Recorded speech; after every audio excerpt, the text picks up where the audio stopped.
Құрметті Әлихан Асқанұлы, мен өзімнің депутаттық сауалымда зейнетақы жасын төмендету мәселесін көтермекпін. Соңғы кездері үкімет пен бұқаралық ақпарат құралдарының талқысының басты тақырыбы болып жүрген бұл мәселе туралы әлеуметтік желі арқылы маған күн сайын 10-нан астам өтініш хаттар келіп түседі.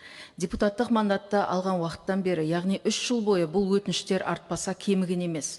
Халық үніне құлақ асатын мемлекет боламыз дегеніміз рас болса, ендігі жерде бұл мәселені жылы жауып қарап отырғанымыз дұрыс болмайды деп есептеймін. Сөз басында айтқан әйелдердің зейнетке шығу жасын өзгерту туралы өтініштерін ендігі әрі ысырып қоюға менің арым шыдамайды. Сол өтініштерге сәйкес әйелдердің зейнетке шығу жасын 58 деп бекітіп, ал егер әйел әрі қарайда жұмыс істеймін десе, өз құқығы, өз еркі деп қарастыруыңызды сұраймын. Депутаттық сауалды қарап, нәтижесі бойынша заңмен белгіленген мерзім ішінде жазбаша жауап берулеріңізді сұраймын.